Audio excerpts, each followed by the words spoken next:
Hi, this is Dan Cortopassi of TSG Multimedia. Today I'm reviewing an HO scale Southern Pacific 40-foot 10-inch flat car from Owl Mountain Models. This kit is part number 2002 and can be built to represent an Espee F-50-5, 8, or 9 class car. Some of these cars were put in maintenance of way service later in their lives, so depending on how it's painted and built, this car can be correct for any time period between 1916 and the 1970s. The Msrp for this kit is $39.95. The kit comes in a plastic bag and paper package with most of the parts visible. The kit is molded in ABS plastic. It also includes a bag of brass detail parts along with some KD 156 scale couplers, trucks that you have to assemble, a lead weight, and decals. The kit includes an instruction pamphlet, has some prototype information, a roster of the cars that Espee had,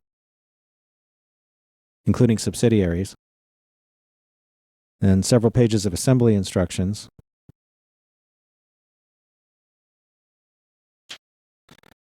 And in the back there's a lettering diagram, which is pretty cool. Now that I've had a chance to build the car, we can take a look at it. I airbrushed the car with Tester's Model Master Acrylic Boxcar Red. I applied the markings using the decals that came with the kit and the lettering diagram in the instructions. The instructions have roster information for these cars, and there are decals included to model cars from the Espee or one of several Espee subsidiaries. All but the tiniest writing on the decal sheets is legible with magnification. The sides of the car have separately applied grab irons, roping staples, and stirrups. The kit also nicely captures the step side sill shape of these cars. The roping staples and stirrups are castings supplied with the kit. The kit includes wire to bend the grab irons as well as a bending jig to make the task easier. On the ends, the car has separately applied grab irons.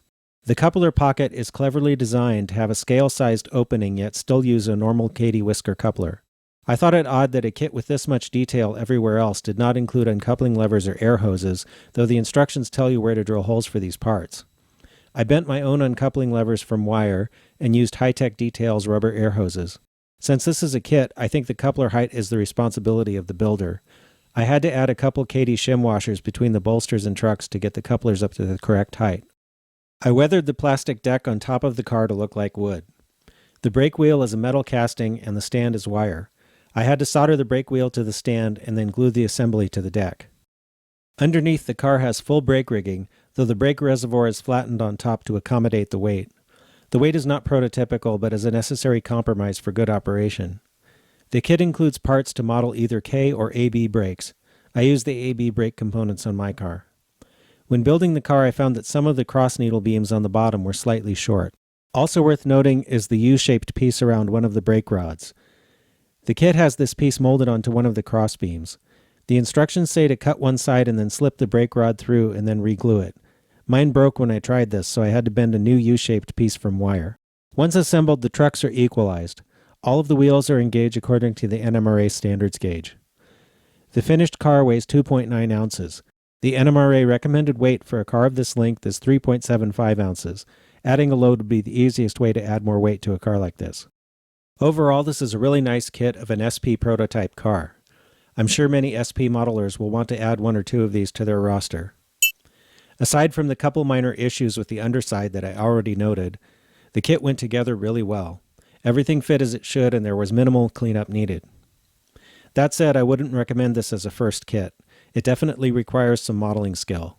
If you've built one or two of the more complex rolling stock kits, you should probably be able to build this car without trouble.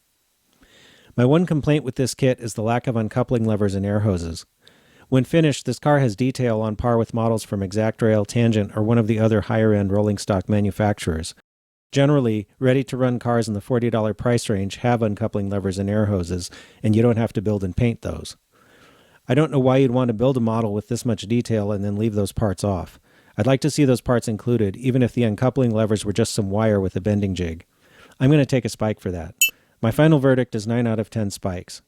If you want to see how I built this car, look for it on our model building start to finish program starting this Monday.